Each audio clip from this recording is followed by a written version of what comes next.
gentlemen, boys and girls, oh boy, this is the perfect match of the night. 3 against 1, but you already know your boy JC Eagles gonna hold it down for y'all. So without further ado, I want y'all to introduce yourself and just let them know a little bit about y'all, and then we're gonna get it in. All right, so they always pin it on me. So I'm Nathan Perry. This is we're from Ref the District here. My co-hosts Trev and Stoner joining us here. You can catch us right here on the link, Ref the District, YouTube, Facebook, Twitch. We're on IG, Twitter. Just look up Ref the District. We're all over the place. We produce content on Wednesdays. We also have our Day After Reckoning. We'll be streaming this game, so you can catch our live commentary if there is a game. If there is a game, we'll be streaming the commentary live on Sunday. So it'll be a lot of fun. So I'm Nathan Perry. This guy is Stoner. Trying to figure out my angles. Yeah. And I'll let those two introduce themselves. All right, I'm Trevor. You can go Trevor, whatever you want to do. I'm the newest member of Ref the District. I joined, late August, early September? Mid-August. Mid-August, yeah. So I've just been riding the wave ever since. Happy to be here. Yeah, man, if I wouldn't be doing us justice if we didn't also mention we have this great show called After the Whistle, where we interview people who are connected to the sports world, but we don't necessarily talk to them about sports. We talk to them about their lives and what they do outside of sports, and you can find that on all our platforms, as Nathan mentioned earlier. Yep. Let's get it going. All right, look. Hey, the biggest question of the night: will there be a game? And if right now y'all have what, 21? 21. All right, 21. So if the NFL would cancel this game, how long do they have? What, Friday? If some more people pop up on the list, so how many more do you think the NFL say, hey, you know what, 25 isn't enough? What's the limit? Like, will this game go on? Like, what's going on with this game? Sounds like the game is gonna go on. Let the games begin. I guess they just reached an agreement, some protocol agreements that you can only do have to pass one negative test, asymptomatic, whatever. You can play. I didn't read the whole policy, so maybe these guys can help me out with that. But it sounds like it's going to happen, and it's going to be the battle of the practice squad against the Philadelphia Eagles for us. So the replacements. Here we go. Yeah. Hey, look. Hey, that's a scary thing, though. I mean, regardless how it goes, replacement players or starters, or especially now, one negative test. I mean, do y'all think it's smart? Because there's a reason why they do two. I mean, you might be able to fool the one, but then the second one catch something. So do you think it's smart? And if you're the Philadelphia Eagles, do you even want that? If you say, hell no, and we want two, because now you are exposing us, possibly, exposing our whole team, and our future might be in jeopardy because of that. Well, so on a couple things for this. I mean, so Washington has 21 positives, but none of the Dallas players have any tests that have been positive. So I don't think there's and historically, if you're looking at it, there doesn't seem to be any correlation from teams that play that the other team's getting positive. So I don't think the Eagles fans have to worry about that kind of close contact. Their team's going to have players go down from it. It seems like most of it's happening when players are at home and they're with people who, have the, positive test. As far as it's actually still 2 tests that they have to have negative, but it's the way that the 2 tests now have to be. Now, before, the policy was they had to have a negative test and then 24 hours later had to have a negative test. Now they just have to have 2 negative tests. So they can actually have one of they can do a rapid test and they can do like the one that takes a little bit. And as long as both those show up negative, they can play. So the game is going to happen. More than likely, it's going to be replacement players, but we'll see if on Saturday is going to be the big determining factor for Washington if they can pull some of those 21, some of those people that on that list of 21 off. Now, I wouldn't be the people who got put on today. Big name on there today, Cam Curl, who's having an amazing year, sophomore year at safety for Washington. I wouldn't expect him because he got put on today. Mm-hmm. But some of the players that got put on earlier in the week, like Jonathan Allen, he might be able to come back because I think there's enough time for him to get there. Now, all this is all of it has to be, they have to be asymptomatic and they have to be vaccinated. So that's a big determining factor there as well, because Washington, while there are 90% of the teams vaccinated, there's still 10% of the members, such as Montez Sweat, who aren't vaccinated. And so you might not see Montez Sweat suit up for the burgundy and gold this Sunday. Yeah, me personally, I've kind of like looked past the COVID list and focused on the players who were injured to see if they one are not on the list. If they aren't, if they're able to play too, because we still have a couple of starters that could possibly play but that are injured. Terry McLaurin went from DNP to a limited today. He went out with a concussion. J.D. McKissick, concussion. Curtis Samuel is out with a hamstring. He didn't practice today again either. So there are some healthy people on the squad without healthy wise by COVID, but not physically. So I'm just paying attention to the physical injury report now. COVID you can't really control. There is a 0% chance that this game gets canceled. A 0%. There's not even a hint of it. If Denver was forced to play with a practice squad wide receiver at quarterback last year, then this year, when they put in stricter rules and told teams to abide by these rules or you're going to face the consequences, this game is absolutely going to be played. So let's take all that COVID out of it. Yeah, but also the NFL before the season even started said, hey, if there's a breakout on a team and you cause a game to be canceled, then your team forfeits. Yeah. So now it seems like they are kind of backpedaling a little bit and like, hey, put all your practice squads in. We still going to go through it. So now it seems like it's a money issue thing more than a player safety thing. Well, it comes also down to the teams that are hit the hardest right now are in playoff races. I mean, you're looking at Washington, who is the current 7th seed, who's going up against Philadelphia, who's in the hunt. You're looking at Cleveland, who's going to be missing their star quarterback. Their backup quarterback, their backup quarterback just went down. So there's a lot of really when it comes down to it, the NFL is looking for money, and they also want to make sure that they have a competitive, games that are out there. They don't want to see a team, that comes up from the bottom because a competitive team ends up losing because of an outbreak. So I think that's why they're doing some wiggle room with the policy. Honestly, I said this yesterday on ours. Baker Mayfield getting a positive COVID result was the best thing that could happen for Washington, because that's one of the biggest reasons why they went through it. If it was just a list of 21 Washington football team players, the NFL would have been like, you guys can deal with it. It's fine. But Baker Mayfield having that big name on there, I think really helped and really kind of pushed the NFL to be like, okay, we have to see, what we can do to get our star players, because Baker Mayfield, whatever you think about him, he is a star player in this league. I mean, he's got the commercials to prove it. Who cares? Who cares? This is Washington. Player. This is Washington, Philly. I don't care what about I'm saying. Anymore. What I'm saying is, and that's helping Washington is having a high profile person on that COVID list is helping out Washington, and there may be. Because of Baker Mayfield, we may actually see some of these 21 names. We may see that list reduced. See, and the funny thing is, because George Carmi on my last show I had, he said the exact same thing. He said that, hey, Washington, the NFL does not care about Washington. So I'm about to ask y'all this. I mean, do you think it's because of all the great cloud that's hanging over Washington? The NFL was like, you know what? Okay, hey, whatever. And let's kind of, just trying to push them out or push them down to the basement as far as they could go because of the whole sexual harassment thing. The whole, and y'all have sewage just leaking from the stadium.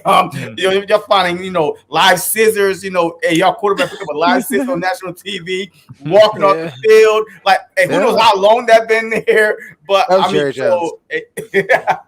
so I mean, do you think that the NFL is just like because of all the stuff that y'all going through, and they was like, hey, look, this team. But right now, they are putting a black stain on this logo right now. So I think that's a little bit conspiracy theory-ish, whatever the word is, the second word there. Tinfoil hat. I don't think that plays into it at all. Excuse me. I think Nathan hit it on the head. Once you had a star player come down with it in a playoff race, then something had to be done. If Baker Mayfield didn't get it and it was just a bunch of no names like it is in Washington. I mean, Jonathan Allen's not a no name, but basically he's a no name. He's a defensive tackle. Yeah, who's a He's not at team Aaron all Donald's pro level or whatever. of- Yeah. Yeah. of stardom. Right. So he's pretty good, but he's not a name. He's not something that sells dollars. So Baker Mayfield getting on there was a huge thing for Washington. I don't think it has anything to do with what's going on in the background right now. And as far as that's concerned, the NFL wants Washington to win in that regard because winning is gonna bring back fans and it's gonna make people not. on what side? Yo, y'all could be winning and still have no fans. No, Because- I don't Winning's agree with gonna that. bring back. It's gonna actually bring people to the table. The Yeah. losing is what's gonna it's gonna pile on to this Dan Snyder situation, this report situation. Now we mentioned the after the whistle thing. We have a 4-part series. You got to check it out where we interviewed 4 ladies on the investigation side of the house. We're team released the report On our YouTube channel? and on our YouTube channel. You can check it out. We're team released the report, but as a by and large for fans, they don't care about that if the team is winning games. They don't care about there's fans out there who really don't care what Dan Snyder's doing if the product on the field is producing W's. Mm-hmm. And that's the sad state of it. So the NFL would much prefer that Washington wins games to push this behind them because if they continue to lose, people are going to continue pulling the thread there on all the issues, on the sewage, on this investigation, on Dan Snyder and the fact that he wears hoodies at important events and all these other things that people nitpick on. I mean, New England is a great franchise, right? But they have a lot of dirty laundry in that place. Nobody cares because all they do is win and win and win. Super All that stuff that Bowls. went on with Super Bowls, Brady, all that. Yeah, that's what I'm Super saying. Bowls. They didn't. Well, yeah. yeah, Super Bowl. sure. And they don't just win games; they win Super Bowls. Fair. But winning cures all that. Winning puts all that back in the back burner, and you don't even think about that too much. Of course, it's there, but nobody cares if the owner's going down to Florida into this massage parlor and doing what he's doing. Nobody cares. In fact, people are like, yeah, maybe he needs to take care of business or whatever. That's fine, right? They don't care as long as you're winning, and they're winning. And every franchise has that. Every franchise in every sport has issues. Ours are a little bit bigger. Ours are a little bit more out there because of we're the nation's capital. We have a lot of eyes on us, so that's going to happen with us.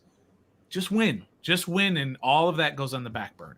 All right, so I know y'all season is not turning out the way y'all imagine it, especially the way that y'all end up, finish season last year, end of playoffs, losing to the Bucks.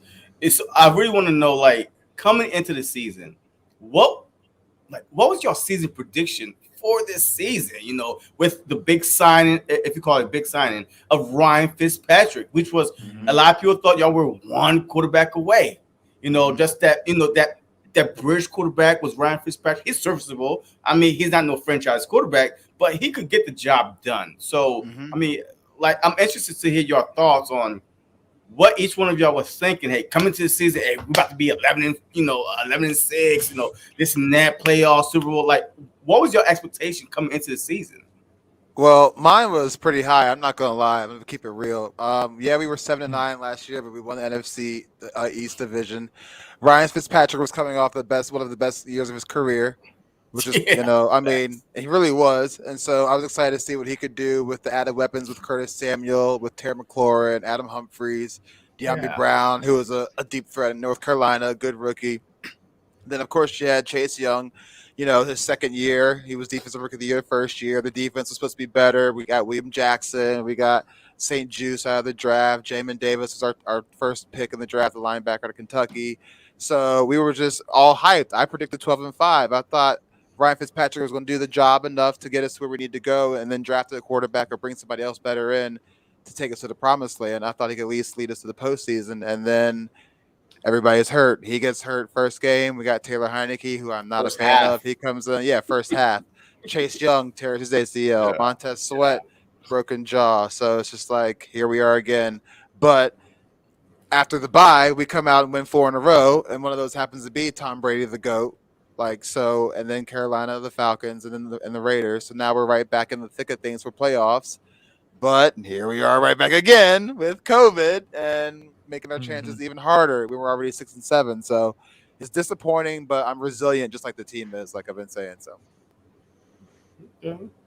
Okay, yeah. So I was just gonna say, hey guys. I mean, I think we thought pretty much this team was a little bit above average, right? Mm-hmm. All those things that Trev said, we improved in a lot of areas that we needed to improve in.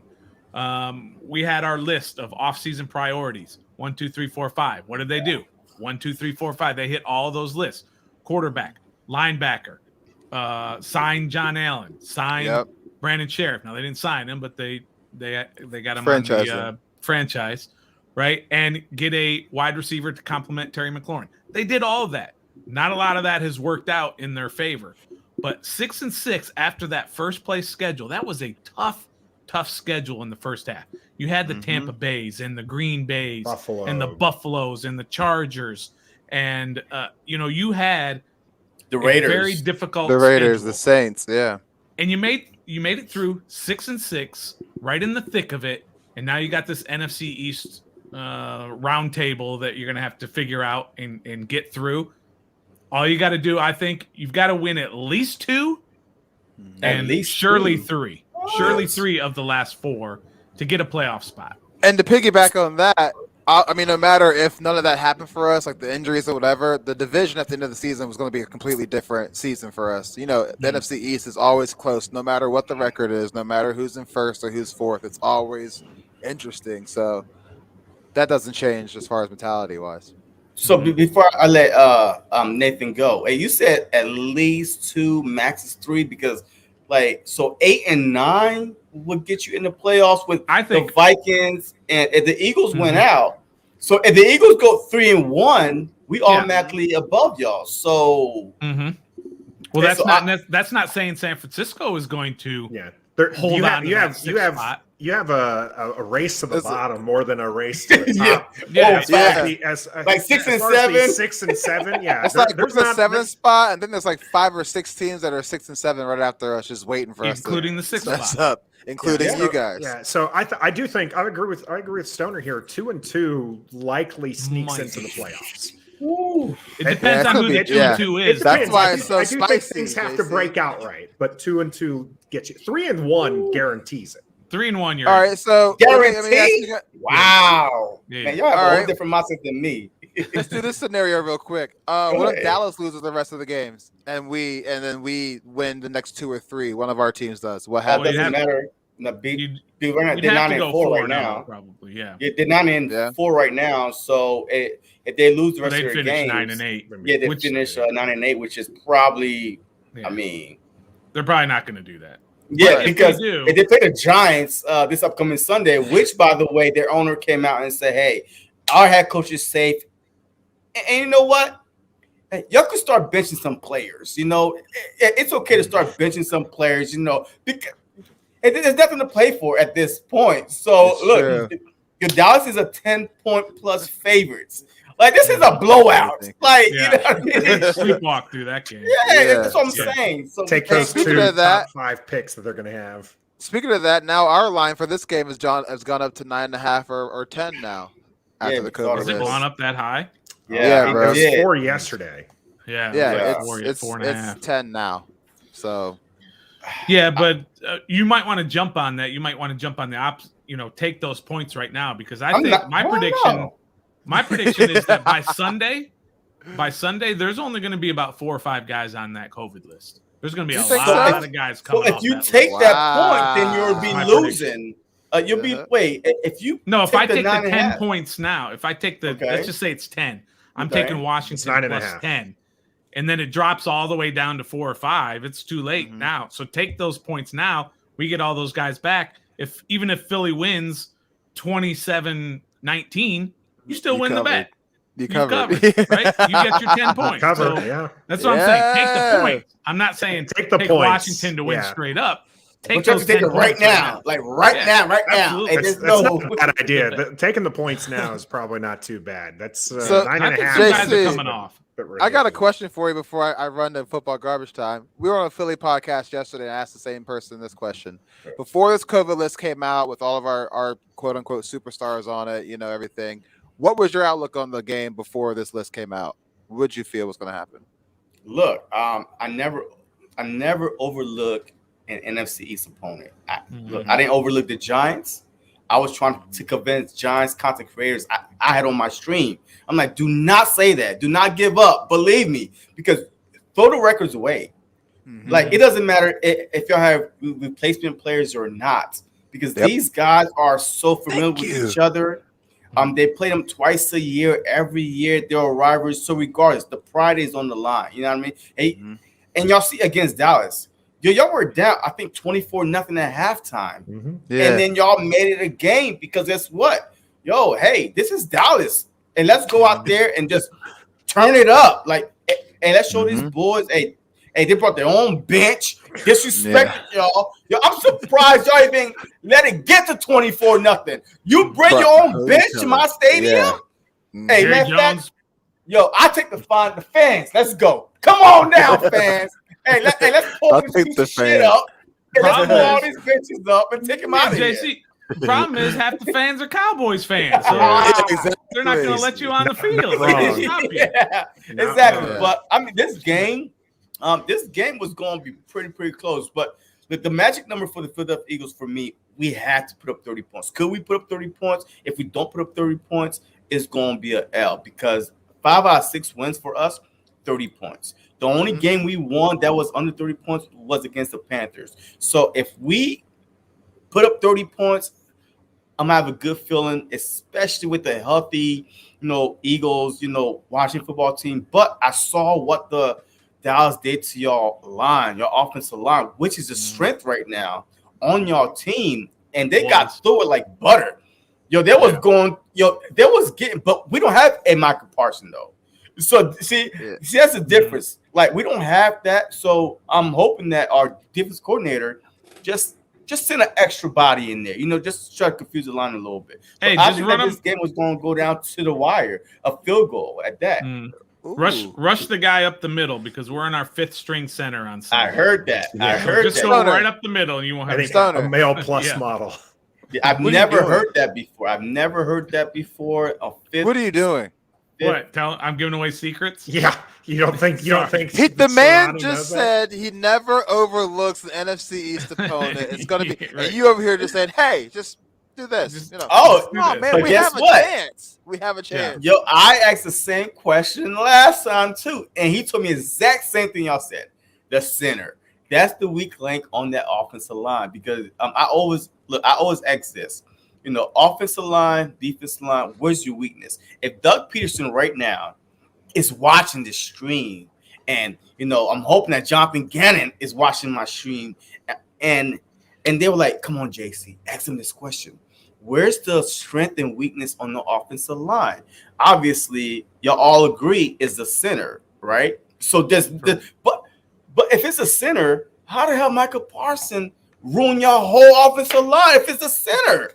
Michael Parsons came up the middle. He came up the middle on all those. He wasn't coming outside. He did blow by Sheriff on a couple. Yeah, he of blew plays, by our guards and a our good center. guard. He blew our centers. Michael Parsons is also having an excellent year and is a different kind of player, as has been mentioned. So it's not exactly like not everybody has a. He's a rookie. I know because Randy Moss was a rookie. He makes a good Randy point Moss because destroyed people. Justin Jefferson was a rookie and he destroyed people. Some rookies aren't on the same level. You make a good point because that same offensive line, maybe the center was different, but the same offensive line held our own against Tampa Bay, and they have way more than Micah Parsons. So that's a very good question. I don't know what it is. Honestly, Maybe we were it was just intimidated. scheme. Maybe they just schemed it up better on this game. Maybe that's what it was. I that's don't what I know think it about was. 30 points, by the way. Yeah, you don't need 30. That's a lot. Bro, You don't They've need been 30. scoring. They've been scoring 45, Look. 40, 30 points. Yeah, but they don't need all it. of our. But the thing is, hey, in order for me to not have a heart attack doing my live stream, my play-by-play, I need to see 30. You know what I mean? Because to me, 30 is my magic number. I have to see 30 on that board because the Philadelphia Eagles, like I said, only won one game without putting up 30. So I can't really rely on them in close games. I didn't expect to lose the Giants game 13 to what? I think it was like 13-6, whatever it was. Hey, we lost the Giants game. 13. I expected us to blow out the Raiders, and we only won 17-15. So yeah, I know what you're coming from. Wait, y'all what? Y'all won. We won. Yeah, exactly. We lost. Well, I gotta go. I gotta go to my football garbage time. Thanks for having me on, man. JC. Hey, no problem. Go football team. No I'll see you guys later, Nathan. Yes, sir. We'll catch Trev on the flip side there. All right, so Washington's only given up 30 points 4 times this year. They've had a very good defensive run since the Chiefs game, really, to include against some really good quarterbacks. Mm-hmm. And I don't know that Minshew or Hurts, whichever one's going to start come Sunday, is going to have that kind of game to be able to produce that kind of points. But as Stoner mentioned, it's not exactly like you have to score that many points to beat this offense. This offense isn't good. You asked about what we were looking forward to this season. Last year, the offense was bottom 5. Terrible. And so we thought with this defense, as long as they stay top 10, just get a middling offense and they would be okay. Well, the offense has been not great, and it hasn't been great these last few games, but they've still been able to win except for this Dallas game. But in spite of the offense. I mean, even against Dallas only scored 1 offensive touchdown. Yeah. And all of that, there was only one. No, it was only 1 offensive touchdown. They had 5 field goals and a defensive score. Yeah. And look at that offense. That's Dak Prescott. That's CeeDee Lamb. That's Cooper. I mean, Gallup is not he might be wide receiver 3 on that team, but he's at least a wide receiver 2 on most other teams. But do you think wide it was receiver more 1 on the Eagles? Maybe no. Just Smith is good. I'll give you that. Yeah, we all like him. No. But wait. No, he might still be 1 because Smith is young and also he has not had the opportunities to say, hey, he's a bona fide wide receiver number 1. For the Philadelphia Eagles. He is for us because he lead us in receptions and receiving yards and stuff like that. But going back to the Dallas game, the Saints was the number 1 rush defense. Number 1, we sliced through them like butter. Like we ran for 244 yards on them, and they had all their guys in play, including their, linebackers and Davis and Malcolm Jenkins just coming up, Cameron Jordan, they had everybody. And we ran through them mainly because of Jalen Hurts. And so now I'm thinking that if Jalen Hurts don't play, it's going to be a predictable offense. We really hope we really hope it's Minshew. I like Minshew. I think that he's fun, but Jalen Hurts would definitely slice this defense up. Like there's no linebackers to speak of. Cole Holcomb's having a great season for Washington. Jamin Davis is a reach. He's having a rough go of it his rookie year. I think that he's going to be a fine linebacker. First round pick, right? 19th overall. I think he's going to be fine overall. A lot of people are unhappy with him, but he was a reach. Okay, so the linebacking core is pretty rough. Now, what's going to help Washington is Landon Collins is having a resurgence here, after the bye week, and he's been playing closer to the line, kind of like a hybrid role. I love Collins. Yeah, so if he's still healthy, he's probably going to, and Jalen Hurts plays, he's probably going to play a spy role quite a bit, and he's going to play close to the line. But even then, Jalen Hurts is going to get his yards running. So we much prefer to see Minshew because I think that we can make this game very one-sided very quickly. Facts. And even with the number of people on that COVID list, Washington can still make this game low scoring, which benefits them, even if they don't have a wide receiver, which, as Trev mentioned earlier, McLaurin was limited in practice today, which was good to see. But as we've seen before, J.D. McKissic was out with a concussion, limited in practice. Everyone thought he was going to play, and then he did not, and he's missed a couple of games. So big playmakers needed for Washington to actually do something for offense. So we'll see if J.D. McKissic or Terry McLaurin play this Sunday. If those two play, this game might not be as close as you think it is. I mean, hey, before I go on, hey, Polly Brown, have a great question. You shouldn't force them to forfeit. Just postpone the game to later in the week. Well, look, the NFL put their foot in their mouth, way before the season. Mm-hmm. They literally says, "Hey, we're not going to forfeit any games because of last year. It was kind of tight. Hey, we had team playing on Thursday and then play another Thursday or Wednesday. It was all over the place. So they was like, hey, look, we got the vaccine now, and we have things in place to where if you catch this stupid thing they call COVID, then you should be, and if you're vaccinated, you should be able to play, if you get tested negative, 24 hours before the game, twice or whatever it is." So that's why they was like, so we're not canceling no games. And it's been great up till last week. It's been great. Season. And then the cold and flu season just came around, and now it's kind of too late to be trying to push games back, because where are you going to push them back to? Like, you can't. There's 4 weeks left in the season. Yeah. So there's no more buys. Everybody is off their bye. The Eagles had the last bye, of week 14. So there's no more buys at all. So you can't postpone it. Exactly. So you can't really postpone anything.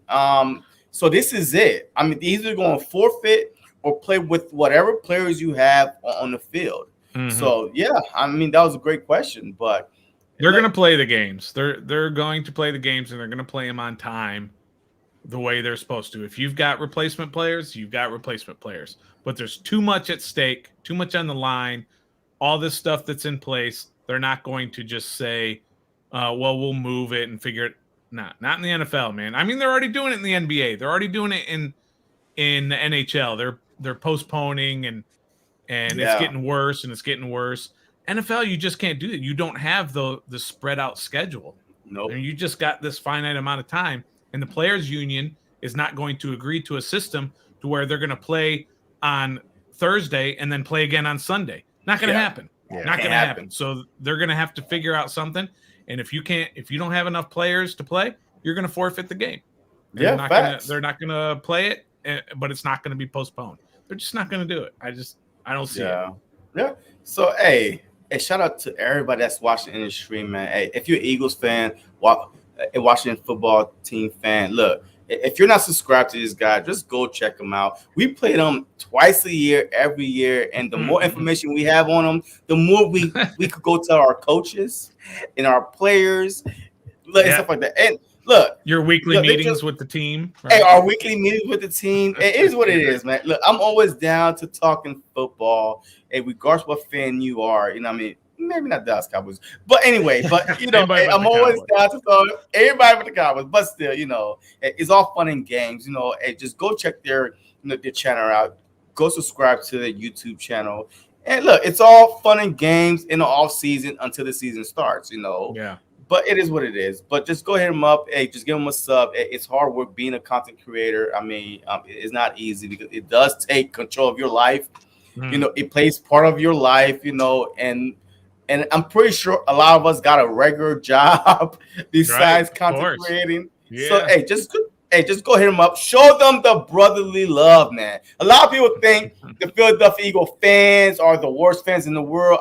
I promise you, they are the most loyal, and they will back you up. They will come to your aid, unless you're Dallas Cowboys.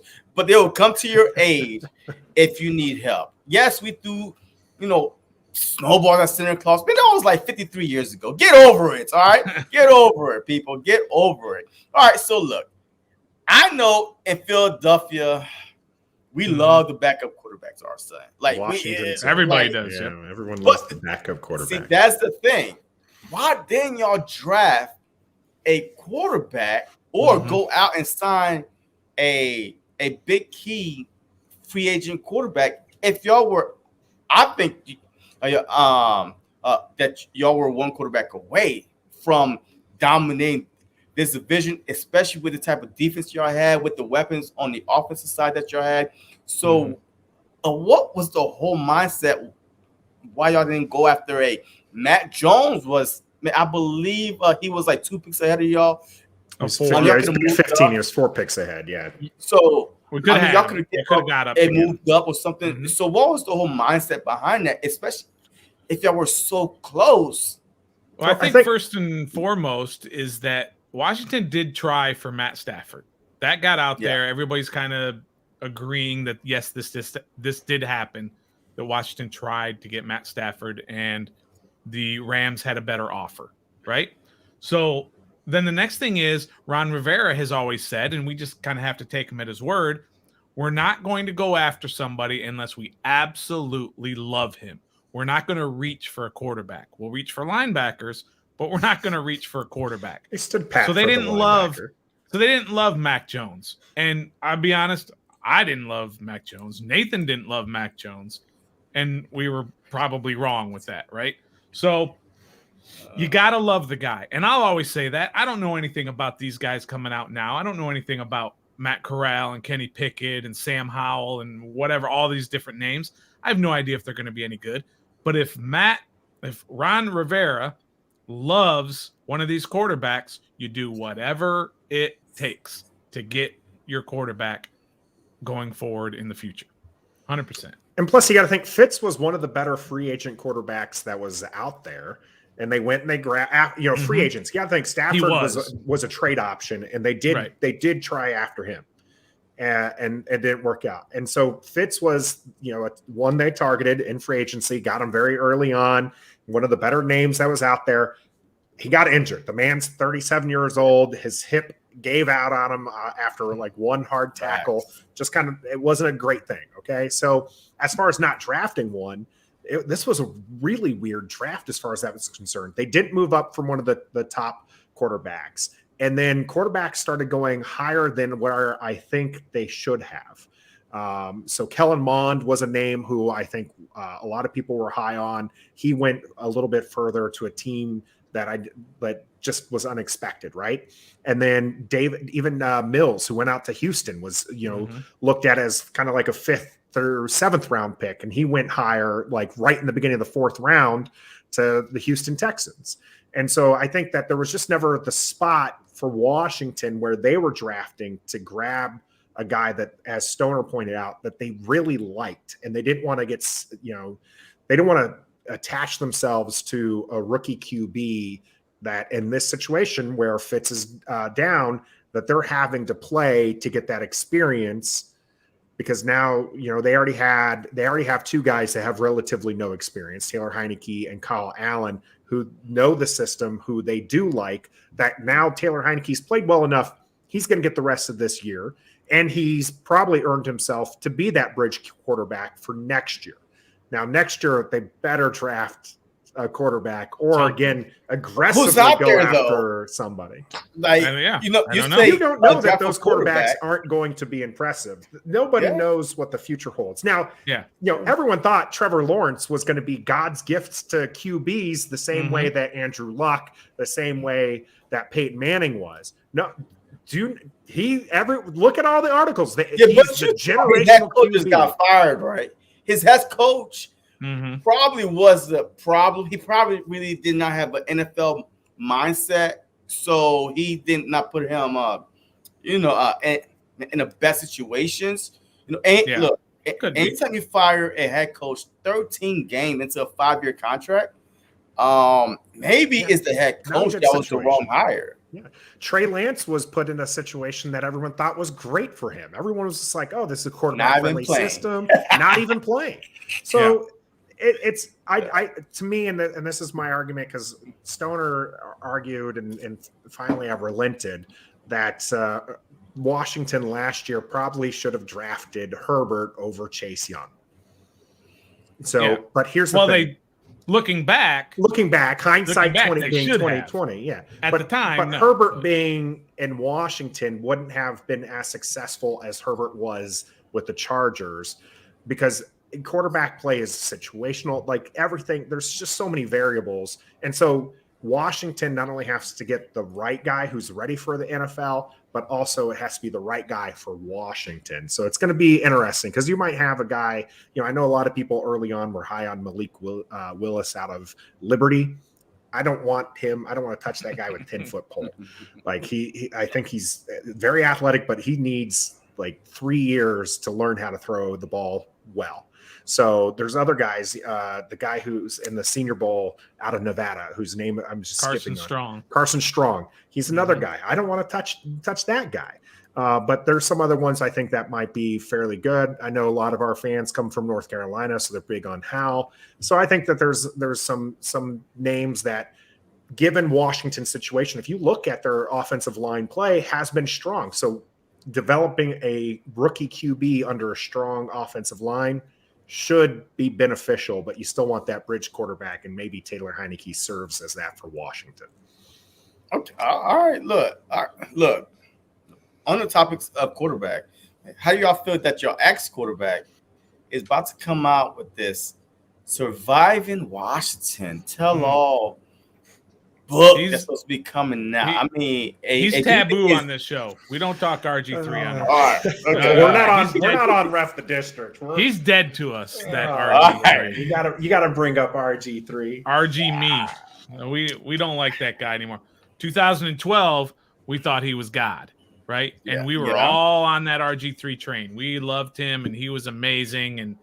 And whether you want to blame him, whether you want to blame his father, whether you want to blame Shanahan, senior Mike Shanahan, not Kyle, or Kyle, whether you want to blame any of these guys, whatever, it just went down the toilet when we thought we were set for the next 10 years. And that sucked. And we've been trying to play catch up all this time since then. You know how they say, when you draft a quarterback in the top 5 or in the top 10 and they don't turn out, then it puts you back 5 years. Well, that happened. And then we did it with Dwayne Haskins. But I disagree, though, because y'all had Kirk Cousins. Sure. Like, y'all drafted RG3 and Kirk Cousins in the same draft. Yeah, I believe RG3 was 1 and Kirk Cousins was he was in the round 3. Fourth rounder. He was fourth rounder. A fourth rounder, right? But then y'all still had Kirk Cousins for 1 year, 2 year, 3 year, 4, until he walked after his second franchise tag. And so y'all had him. JC, tell me why you draft. Tell me why you draft number 2 overall, a rookie quarterback, Facts. And then in the 4th round grab another rookie quarterback. Tell me why you do that. Because there's no reason, JC. There's no reason you do have that. a different opinion than the coach. Yes, exactly. That's right. You're sabotaging yourself. It's a bad organization. It's a bad organization. We shot ourselves in the foot. And that's what happened with the Cousins situation is they continue to shoot themselves in the foot. And Cousins, I want to be here, as he kept telling. They didn't agree. He didn't want to be here, and the front office didn't want him to be here, so the deal wasn't getting done. That's why they franchise tagged him. Shout out to that man for getting guaranteed money for 5 years. That guy got paid big time for being first quarterback, a medium to good quarterback. Like I would never consider this Cousins to be. I would never consider Cousins to be a top 10 quarterback. Would you guys? No, but he's getting paid put to him be one. right close. I put him 15. Yeah, like he's I'd put him 12, right in that range. I'd put him close to top 10.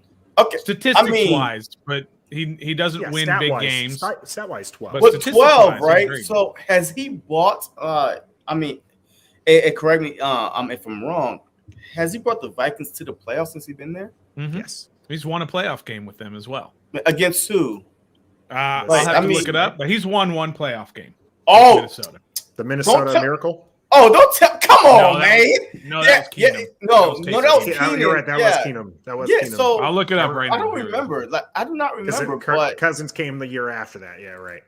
Yeah, I don't remember him taking them to. He's taking them there. I'm not sure if he's won there. I think he's won. He finally won one, but I'm looking right now. All right, but we'll have Stoner on the stats. But yeah, so that's what happened to Cousins. You have a bad organization. You have a coach who disagreed with the front office and the pick, so they traded away a king's ransom to get up to number 2. You take a QB who his rookie year was electrifying. You have Kirk Cousins, who during that electrifying year was not celebrating on the sidelines because he is sour grapes because he was the coach's pick in round 4 of that same draft, which you don't do that unless you have that bitterness between the front office and the coaching staff.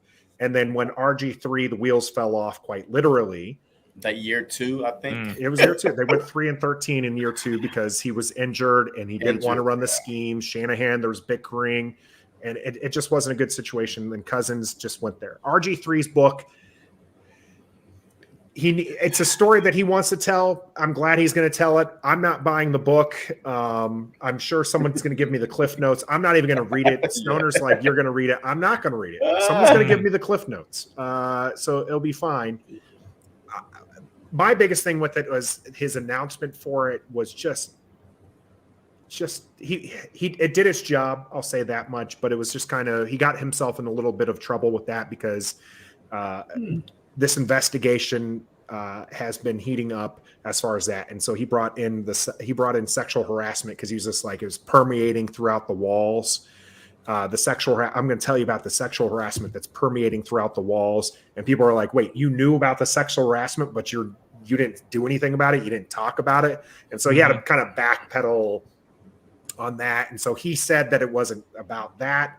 It was about his own experiences. His wife doubled down on that, but then his lawyer was just, it was a very, it was kind of it's not a good situation. So it's just, he wanted to hype the book. He did it again. It did its job. It hyped the book. People are going to buy it. So we'll see what it actually says. It'll be interesting to get his side because I think that Washington's done its job as an organization to get out their side. They definitely demeaned him as a player, and but it turned out he wasn't as good as we had hoped that he was going to be. Kirk Cousins in 2019 for the Minnesota Vikings beat New Orleans in the playoffs in the wild card round. So and then wait, was lost. That wasn't the miracle game. No, it was the bad maybe call it was the pass game. interference. The pass interference. Yeah, the pass interference call. It was the tackle for. Yeah, that was a tackle call. Man. Because if that didn't happen, and then I believe he hit Rudolph in the end zone for a touchdown in that game, and they won that game. I mean, in overtime. Yeah, he has won. So don't hate on him too much. I mean, he's a very productive quarterback. He's not top 5 or anything like that. Well, I brought that up for y'all. He's a franchise quarterback because y'all had an opportunity to keep him. Oh yeah, and now y'all been going through quarterbacks after quarterbacks after quarterbacks. Yeah, because I think that if y'all had a decent quarterback or probably a top 12 bad call was against the Rams, by the way. I just looked that up. Oh yeah, that was bad call. No, that was the Saints because remember Sean Payton was losing his mind. He was losing his mind. Interference. It was the Rams. What? It was the Rams. You're talking about the Rams. Oh, the Rams and the Saints was playing. Rams and Saints, yeah. But the overtime went against the Saints was something else crazy happened there. Yeah, they had a bad run in the playoffs where the Saints did anyways. They had a bad run in the playoffs. Bad things were happening to them where it was Rudolph and it was bad time to be a Saints fan. Yeah. But look, all right, so if this game plays, right? So if this game played, what are you looking for in this game? Like, as far on the offensive side or the defensive side, like, all right, so we both agree. Well, I agree, but y'all don't because y'all say that y'all could go 2-2 and still make the playoffs. I really don't think so. I think 3-1 minimum, 4-0. They guarantee you a slot. Oh, especially with the Vikings in there, you never know what might happen. So, what do y'all want to see from this game? Like, or matter of fact, look, the Giants is tanking. So, do you think if you lose this game, especially when y'all need a quarterback, would y'all kind of say, you know what? Hey, let's wrap it up. Don't bring that up in here, Jason. You don't talk about the C word either. No, I'm not saying tanking, but I'm just saying, hey, look, I mean, our organization, we definitely need, we thought we were this, But this year has opened our eyes that we need a lot more, especially at the quarterback situation. Yeah. Washington Would has y'all a lot kinda- of needs. They do. But I mean, would y'all trying to just say, just okay, it is what it is, and let's wrap it up or whatever, and hope to get a quarterback in the top 10, because then your draft stock will go up if y'all I kind like of. Richie's idea here of getting Russell Wilson. I wouldn't mind seeing him in burgundy and gold. Okay, so Yeah, what would you give? All right, Washington.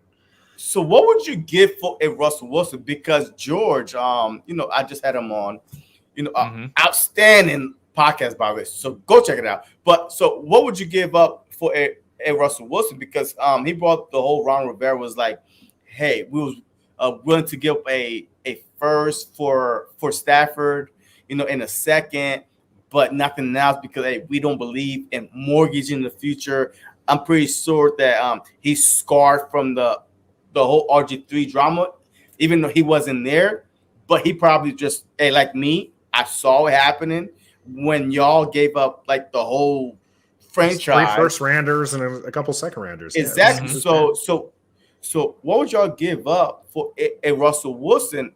And do you think with this black crowd, this great cloud hanging over your organization, would any Russell Wilson, Aaron Rodgers, or any veteran quarterback want to come play for Washington, regardless if you're competitive or not?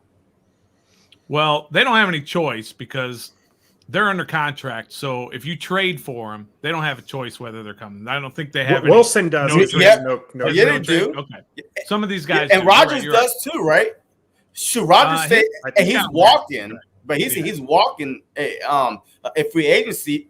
And knowing that, would you go like give up 3 first round for a guy that said, "I'm not playing for y'all"? Like if you don't have a choice. No, but yeah. But I mean, you have to. This whole not mortgage your future type crap is just that for me. It's crap. The quarterback. I always say this, and Nathan's probably getting sick and tired of hearing me say this all the time. But there are 10 to 12 guys on this planet that can do this particular job at a high level and can take you far into a season, into the playoffs. You gotta go and get one of those and then figure out all that other crap afterwards.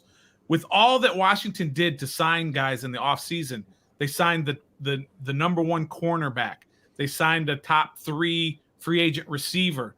They signed the number 1 free agent quarterback.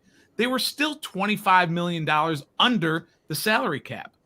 So it's not like signing these guys or bringing these guys or mortgaging these guys is causing havoc within your franchise, within your salary cap. It's not happening. Next year and that's they have a fallacy. $60 million to play with. Yeah, and you can always play with that stuff to get the right guys in. Mm-hmm. So you have to do whatever it takes to find the guy. Now, it has to be a guy that you're in love with. It can't just be anybody. Mm-hmm. It can't just be a Marcus Mariota because he's available and he might be okay, or the Trubisky's of the world and even the Fitzpatricks from last. You can't do that because you're going to be stuck in this situation. It's irresponsible for a front office, the Washington football team, to not go and find their franchise quarterback this offseason, no matter who it is, no matter what it takes. No matter what it takes. So no matter what it takes. I'd give up. I'd give up McLaurin. I'd give up Chase Young. Yep. I'd give up Montez Sweat. Get out of here. Kendall Fuller, Cam Curl, Brandon. Give up his grandma. Everybody for a franchise quarterback.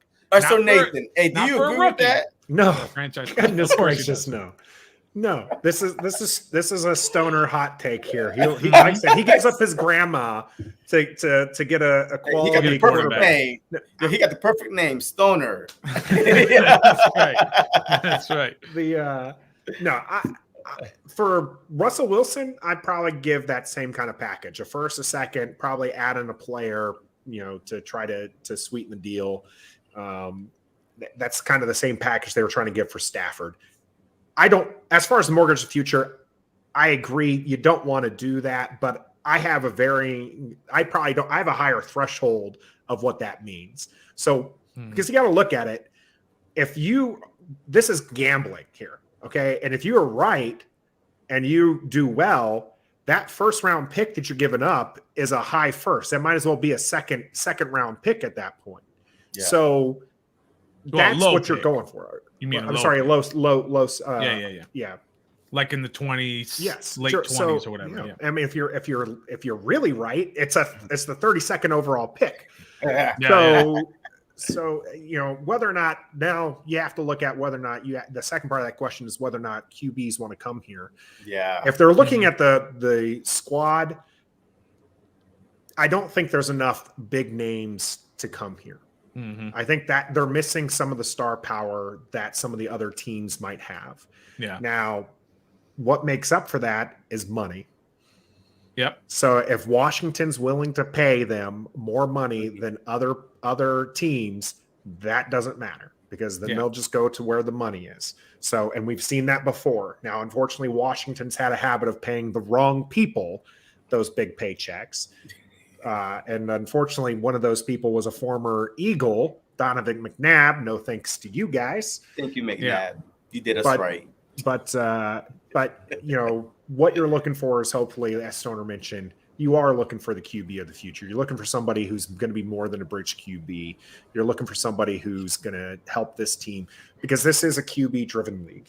So the defense, they say defense wins championships. It's true. The defense is going to make a difference when it comes. Even last year, it makes a difference. Yeah. But the QB play is what's going to get you to that point.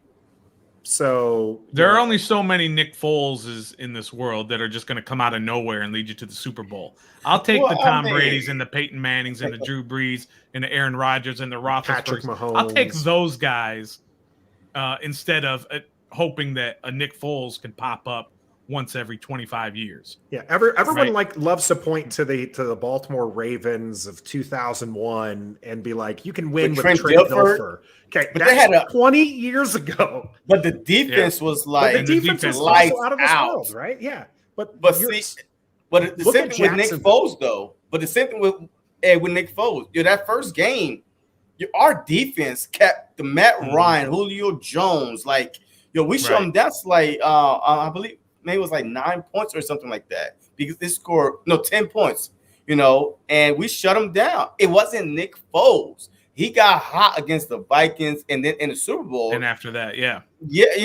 but besides that, it was a good defense, and we had the, a top 5 defense of taking the ball away and stuff like that. But the question is this: it's not your talent on the team.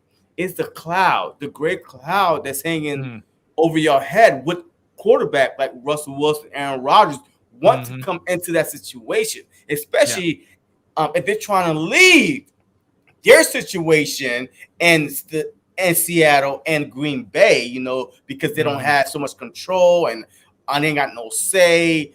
I mean, do you think that those guys would want to come? Not the talent, but just because of the amount of control they have, and of course the cloud that's hanging around your team. Money, like Nathan said, money will solve all of that if you can. If you can offer Aaron Rodgers $40 million and the second best team can only offer $36 million, he's taking the $40 million. I'm telling you that right now. Yes. Wow. Every player will go for the money. They try to tell you that it's not about the money. It's an ego thing for those guys. They want to get the most money and be the top dog everywhere. They don't. I don't name a guy. I mean, Shaq went to L.A. from Orlando, and this is what started this in my mind. Was he went from Orlando to L.A., where he got like 1.2 million more from L.A. than he got in Orlando, and he didn't want to leave Orlando at that time. He couldn't see in the future what was going to happen, right? But he did it because it was the most money. And that's where my ego is. I have to be the guy who makes the most money and who offers the biggest contract. That's what these guys do. If you go to baseball, it's never enough. It's never enough. Washington National fans, and Scherzer signed with the Mets. Those guys aren't going to win a championship. This guy's like 38 years old. You think that he wants another World Series championship, not not to get paid, but no, he went with who was going to give him the most money. People, these players go for the money. I would agree if Tom Brady did not go to a team that had talent and would give him control. It wasn't for the money, because at that time, and people say the Chargers, he was going to go to the Chargers with with Keenan Allen, with Mike Williams, with a good Bosa, a good team, offense and defense. But it wasn't that. It was like, hey, I want to go to that team with the most talent and who would give me more control. And look, he got Antonio Brown over there, Gronk over there. But I mean, Russell Wilson. That's like the Nick Foles exception. There's always an exception. There's the Nick Foles can lead a team to a Super Bowl. Yeah, but 99 out of 100, it's not a Nick Foles that leads you to the Super Bowl. Tom Brady is the exception to that rule, whereas 99 out of 100 guys are taking the most money. Tom Brady did. Put that Tom Brady, Aaron Rodgers, Russell Wilson as far as winning wise, and hey, these guys, they made enough money. You know what I mean? Like right now, they just want to win. Enough. Well, I mean, okay, you can say that, but as far as look, there's been rumors that Russell Wilson would not mind going to the Giants. Right. Yeah, I was going to bring that up. You know what I mean? Right. And because of Sierra, you know, and the bright lights and stuff like that. You know, it's not because of money and ego. Money and ego, right? The Giants don't have any talent to surround him. I mean, a Kadarius Toney, Saquon Barkley. Yeah, they got Barkley, Toney, Galladay, Shepard. When healthy, Washington has just as good of weapons as New York does. When you have a McLaurin and a Samuel and a Gibson and a Logan Thomas, when healthy, they have just as good a firepower as the Giants do. On the offensive side? Yes, absolutely. Now, they haven't produced, but Nathan Eyes is like, Stoner. No, Stoner. No, don't say that, Stoner. Yo, Nathan. Go ahead, Nathan. Who's the best receiver out of all those? Who's the best receiver out of all of those that I just mentioned? Terry McLaurin is the best obviously, receiver. I'm a little biased. Okay. Right. But, yeah. So who's the best tight end out of all of them? When you talk about Logan Thomas and who's that Evan Engram who can't catch anything, especially against Washington? Thomas, there's no guarantee. He can play. That's what I'm saying. When healthy, just when healthy is all I'm saying. At the beginning of the season, you would have taken Logan Thomas over Engram. So he'd go to New York because of the lights and the access to make more money and build his ego and brand and Ciara and JC, I'll give you this. He's not going to come here because one of the things that he wants to leave Seattle is he wants to leave the running offense, and Washington wants to run the ball. So he wants to go to a place that's going to be a little bit more pass happy. So that's why Wilson isn't going to come here, and maybe that's why he wants to go to a place like New York where they might spread out the ball a little bit more and run that kind of offense. So that's one of the reasons why Wilson wouldn't come here. Aaron Rodgers, if he does leave Green Bay, he's not staying in the NFC. The Green Bay does not want to see that man in the NFC. So they'll trade him over to the AC. It'll probably be Denver. Let's just say for Russell Wilson, and there's no way of proving this, but so I'm just asking opinions here. If Washington offered him $40 million guaranteed for 3 years, and New York offered him $36 million for 2 years guaranteed with a team option for a third year, where is he going to go? He won't take it because he's making $40 million right now. Right. Well, whatever the number is, Seattle, I'm doing a comparison between he won't one leave. team offering a certain amount. Well, he won't leave Seattle. Okay, well, let me bump it up. My point is, if you, in relation to what you're offering in Washington, and you relate that to what he's being offered somewhere else, and it's not nearly as much, I think he's going to go to wherever they offer the most money. And we don't know for sure, but that's just always been my mindset with athletes. They're going to go where the money is. But see, with athletes, Russell Wilson, coaches now too. Look at the college coaches. The coaches, like these people are leaving OU, which is a storied program, Notre Dame, which is a storied program, for other programs just because they're getting paid more money. Yeah, absolutely. But see, also with Wilson, I really think his situation is different because of Sierra. I really think his situation, even if the Giants offer him, hey, 40 million, exact same thing that he's making in Seattle, but say, hey, you have say whatever goes on this roster. Mhm. I believe he'll run to I believe he'll run to New York. Compared to if Washington football team say, hey, you could be the highest 50 million. We'll give you 60 million. But Ron Rivera is controlling the team. So he's trying to run away from that situation into a better situation. So with his case, I think because of his wife and him, combined, he may not need the money as much as he wants to say, need a say in what goes on around him. You know what I mean? So, well, if Ron Rivera's smart, he'll tell him everything he wants to hear. But then after he signs, I was just kidding. Russell Wilson's also smart, and he's probably looking at the situation, the draft situation. And New York has a couple high picks, and so he knows 2 first-round picks too. He knows they're one of the teams that can actually afford to trade for him, because Seattle's not going to give him up for cheap. So New York is actually one of the teams that can actually afford to trade for Russell Wilson. So that's probably a play factor in this as well, because Russell Wilson is a smart individual. Yeah, I mean, facts. Look, and Richie was like, hey, having wide receiver DK Metcalf not a guarantee of winning solution. He got DK, Lockett, a decent defense, at least a top 10 defense, but still, he doesn't have a say, what goes on around him. But all right, so let's try to go back to this game. All right, so I have just 3 more questions for y'all. What matchups are y'all looking for the most? Like if either on offense or defense? Go ahead.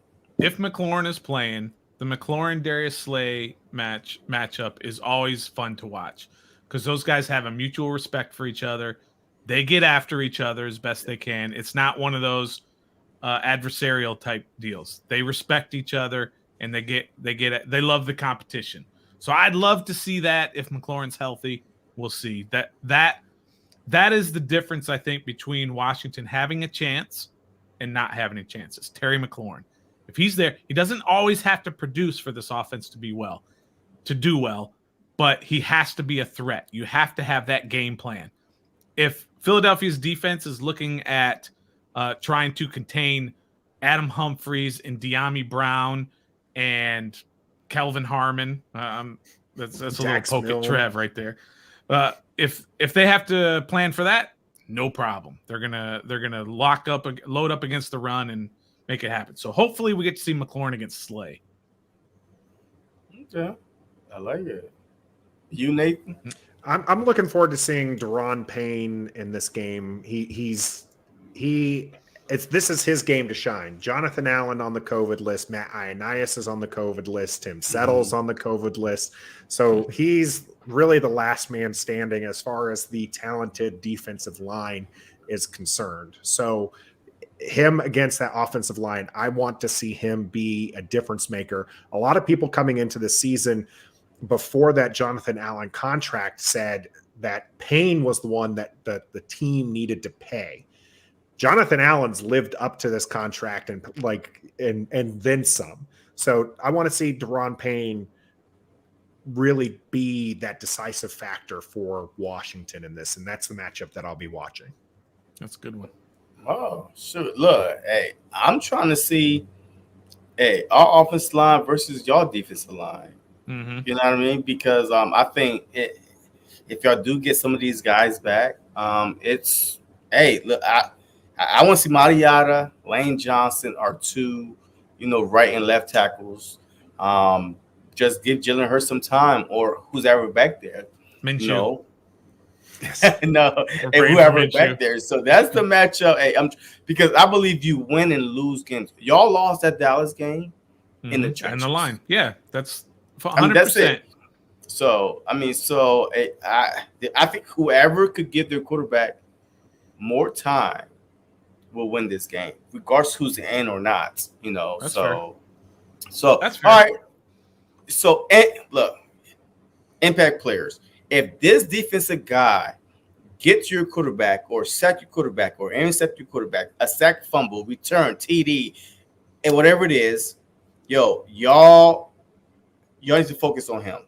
And on the offensive side, if y'all don't stop Scary Terry or Gibson or your quarterback, whoever's back there, y'all about to, hey, you have no chance. Who is that guy? Who is that impact player on both sides of the ball for y'all? Yeah, I'll just kind of piggyback on what I said before, and that's Terry McLaurin. He's the guy that makes this offense go because he is the most skilled player on our offense. And if he's healthy and if he's out there, he leads the league, I believe, maybe not anymore, but at one point he led the league in contested catches or contested catch rate, whatever that was. If it's near him, he's going to go up and get it. Which it always is because Heineke can't throw any other ball. Yeah, he can't throw them open. Yeah, that's right. So he's a dude that is the absolute impact player for me for anything that Washington's going to do in this game. They have to have a healthy Terry McLaurin. So I'm actually going to disagree for the offensive side of the ball. He didn't give a defensive side of the ball. On the offensive side of the ball, the impact player is going to be Heineke, and it's because realistically, the game's going to hinge on whether or not he is managing the game or whether or not he's trying to push it. And we saw this against the Dallas game where he went for a big pass, and that's why one of the reasons why McLaurin's out. Now, some people pin it all on Heineke. McLaurin hit the ground hard. It was double coverage. Yeah. Heineke shouldn't have thrown that ball. It was a bad decision by him. The first down was there for the taking. Heineke decided he wanted to score 24 points in one throw, and that's just not a good idea. Heineke needs to manage the ball, keep it out of the Philadelphia Eagles' hands. He's going to be the impact player. If he has a good game, Washington's going to have a good game on offense. If he has a bad game, it's going to be a long game, and that defense is going to need to step up again for Washington to win this game. On the defensive side of the ball, I mentioned Deron Payne. That's the matchup I'm going to be watching. But the impact player for this particular game, mentioned it earlier on, but it's Landon Collins. Cam Curl is out. He just ended up. Everybody is saying that, and y'all said the exact same thing as George, Landon Collins. Yeah, Cam Curl is on the COVID list as of today, which means that Landon Collins is going to really have to step back up in that safety role. Now, there's a fan favorite Reeves that's going to be coming in.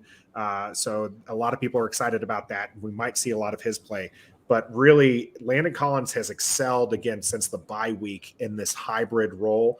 And I do believe that he can be a difference maker on this defense, keeping whether or not it's Jalen Hurts back there, keeping his rushing total at bay, or if it's Minshew, keeping him pinned back there and not giving him time to find the open receiver. Landon Collins is going to be the one who's going to make a difference for Washington. I like it. All right, look, hey, as far as the Eagles go, one impact player who's ever playing quarterback. I really feel like that is. Yeah, whoever it is. If it's a Jalen Hurts, he has to make the right read. He has to use his God-gifted ability, to be a dual threat quarterback. To run, and because like our running game goes, yes, we did, rush over 200 yards again against the Jets, but even though Hurts wasn't there, but nobody thought that Minshew was going to play. So I feel like if Hurts starts, he energized our running game. He is our running game, basically, because you always got worry about the read option. With Minshew, there is no read option at all. You're just like, is it going to be a design quarterback run, or he's just going to get sacked, or whatever it is, or he's just going to try to scramble out the pocket. So who's ever playing quarterback on defense, the whole defensive line. I saw what Dallas did to y'all offensive line, and I need the defensive line to try to do the exact same thing. If you guys send an extra man in to make up for the lack of Micah Parsons, do it. You know what I mean? Well, Stoner loves Cox, so he. I do. But that ain't sound right. But all right. That's why he's goofing on me. I love Fletcher Cox, but he likes to take the Fletcher part out. Yeah. That's how he said it. That's how he said it on our show yesterday. So I have to give him a good little elbowing there for that. But Fletcher Cox is a good impact player, and we'll see if he can manhandle Hargrave. Again, it's not Cox. Cox have 2.5 sacks on the season. Hargrave have 7, maybe 7.5 sacks of the season, and that's why us Eagle fans can't like wrap it around her brains. Was like, yo, if Hargrave is so dominant, why can't Fletcher Cox? Because Hargrave should be getting double teamed, and Cox should be beating these 1-on-1s. What's going on? So impact play on the defensive line, as far as it is, it's Hargrave right up the middle. It's going to be Hargrave, not Cox. But as a whole, the whole defensive line, we need to get to your quarterback, because I don't care if y'all have freaking Jerry Rice over there. If y'all don't have time to throw, guess what? It doesn't matter who you have at the wide receiver position. For sure. You know, so I mean, it is what it is, you know. So all right, so we come down to this right here. You know, score prediction and who wins on Sunday. Let's go, Homers. All right, I reserve the right to change this based on what we find out Saturday night with the COVID test. Okay, so I just want to put that out there. But based on what we know right now with these 21 players that are on COVID, and I believe 17 of the 21 are actual guys who are not also on the injured list. So there are 17 rostered players, active rostered players that are on this list. I think only 2 of them are practice squad players too. So it's 15. Yeah, so 15 real 15 dudes. a part of the 53. Right. Yeah. So right now, I'm going to say that's a problem. So if the game was played today, I would take Philly 16-10. I think it's going to be a low-scoring game. I don't believe in Minshew. I don't believe in the offense. But then I don't believe in our offense either, especially if all of these guys are not going to be playing. Wow, 16-10. So 16-10. Yep. Today, it's going to be with 12 defenders out. Ooh, oh, man, Eagles are sorry. Okay, but go ahead. How many did you score against the Giants? How many did you score against the Giants? Yeah, but they had their starters. They had the starters. Okay. All right. So, I mean, fair. Hey, you said today, 12, like, yo, out of the 18, / 21, 12 of them are on the defensive side, but it will see, especially with Allen and Sweat and all these. Okay, but Sweat wasn't there for the 4-game win streak, and so that one I'm not as worried about. So, and also, I reserve the right to change it if Jalen Hurts starts. All right, this is all based on Minshew starting. I don't believe in him. I think he's all right. So if Hurts start, then do that. So if Hurts starts, let me hear your prediction. 47-10. Oh, whoa! Ladies and gentlemen, no, but if Jalen Hurts, it would probably be like a 26-10, something like that. Okay, all right. Yeah, he's a guy I'm afraid of. I know he can't throw it, but he doesn't have to. He's too dynamic of a runner. Just run around there and make plays. Yeah, if Jalen Hurts starts, it's probably going to be something like 24-13 Eagles if Jalen Hurts starts. If Minshew starts or plays significant number of snaps for Philadelphia. Now, today's list, it was bad enough yesterday, but with yesterday's list, I picked Washington to win 18-13. Cam Curl, though, is a big impact player for Washington, and not having him out there on the field is going to hurt. So I'm going to have to adjust my score, and I'm going to have to go 16-13. And I think Philadelphia is going to walk away with this one, unfortunately. I said 16-10. I don't hear you getting on Nathan about that. Come on, JC, you gotta play it just as even. I mean, look, hey, he said both quarterbacks, right? Hey, regards of what quarterback played. But you said if Minshew plays, if Hurts plays. So you had two different scores. But I had the same score. Regardless who plays, the Philadelphia Eagles need to put up 30. Yes, I know y'all say, hey, nobody, I don't know if anybody put up 30 points on y'all before, but in order for this game, for me to feel comfortable and not have a heart attack, I need the Eagles to put up 30, because when they put up 30, besides the Chiefs, it was a back and forth, a shootout game. We lost 41-30. It is what it is. But all of our wins, besides the Carolina Panthers, was all 30 points. We have not won a game besides the Panthers, and we got 6 wins now. 5 of them 30, 44. I mean, we was up there. So we need to put up 30. I know this is a divisional game. I said the same thing against the Giants. I'm nervous if we don't score 30 because you know why? We let teams hang around. What happens when you let teams hang around, especially They steal one. They still won, especially when they one, they're underdog.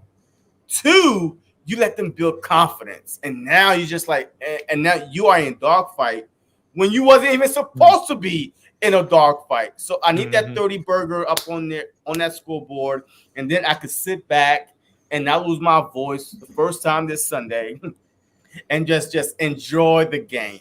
But yeah, so 30-17, I see the Philadelphia Eagles winning this game 30-17. I will bet you $1 Philadelphia does not get to 30 points. I'll take that bet. Yeah, that's our thing. We do dollar bets, and so I would take that bet because if we don't score 30, that means we lost the game. You know what I mean? Because I have no confidence in Philly, no confidence that they could win a game because they have not proven it to me. The Panthers game that we won, we had 2 interceptions by Big Play Slay and 1 by Steven Nelson, which is our worst defensive back right now on the Eagles. It's Steven Nelson. That's our weak link on, it's Steven Nelson because Maddox, he's arguably fighting to go into the Pro Bowl. Like right now, he's a slot corner, and Big Play Slay, he's going to be in the Pro Bowl. But Steven Nelson, I've been to 2 Phillies games so far. They always pick on Steven Nelson. Your Mike Evans, they didn't get no look at from Tom Brady because Big Play Slay was over there. So good player. So you know what I mean? So Steven Nelson is our weak link, but we'll see if it happens. A 25-20, man, I believe some Eagle fans have more confidence than them not scoring 30. But me, evidence-wise, it's gotta be the 30. I do play-by-play every Sunday, and like Ogre and I said, look, I do play-by-play every Sunday.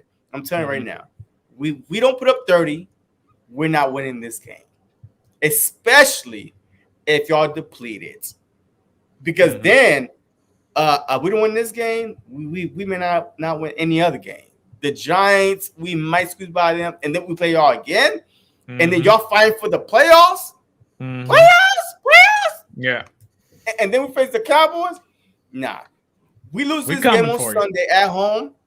Now it's over. Yeah, it's over. Like basically, shoot, why not just fix? Look, the Eagles had 3 first-round draft picks. 3. The Colts, because we traded Wentz, our own, and then the Dolphins. Chicago? The Dolphins. Yep, because we moved up, we traded a spot with them. So 3 first-round picks. And why not? If you lose this game right here, I know y'all say 2-2, max 3-1. I really don't think so. I really is going to be minimum 3-1. A perfect, scenario is 4-0. So well, how about this? Let me say that if Washington or Philly finishes 8 and 9, okay, right? That's where we're at. Yeah, if Washington or Philly finishes at 8 and 9, one of them will be in the playoffs. No, impossible. No, if they both are 8 and 9. Nope. You know why? Because the Vikings will be in there. The 49ers and the Vikings will be in there. Okay. I mean, that's certainly possible, but so 8 and 9. I think 9 and 8 is the minimum. 9 and 8, yeah. So that's 3-1. So 8 and 9, 3-1. I think guarantees it. I think you can sneak in with 2-2, but we'll find out. No, we're about to find out, man. Hey, we'll find out. Look, I appreciate y'all coming on. Maybe next time we play, I could come on y'all channel, return the favor. Hey, all y'all that's we're marking watching, it down right now. Yeah, hey, look, just let me know. Hey, I'll be there, man. But hey, for all y'all that's watching, man, go check out their channel, man. Hey, we play them twice a year, every year. I mean, you always want to know enemy line, what they're thinking, who's in, who's out. Just go check them out, man. They're cool guys, man. You know, look, worst case scenario, they do play-by-play on Sunday. Go troll them. Go troll them and say, hey, y'all getting your ass whooped. 44 to nothing. What's going on? I thought y'all was going to. Hey, whatever y'all do, just go check them out, man. Appreciate I had a that. blast. Hey, it was fun. And look, and we'll see what happened on Sunday. And from the bottom of my heart, I hope this game get forfeit, but it is what it is. Forfeit. But it is what it is. JC, thanks for having us on. Look, I take a free win. I mean, yeah, a win is I know, a win. Another A bye win week? is a win. Happily take another That's bye it. week. You know what I mean? Hey, I appreciate y'all, man. As always, hey, go Birds.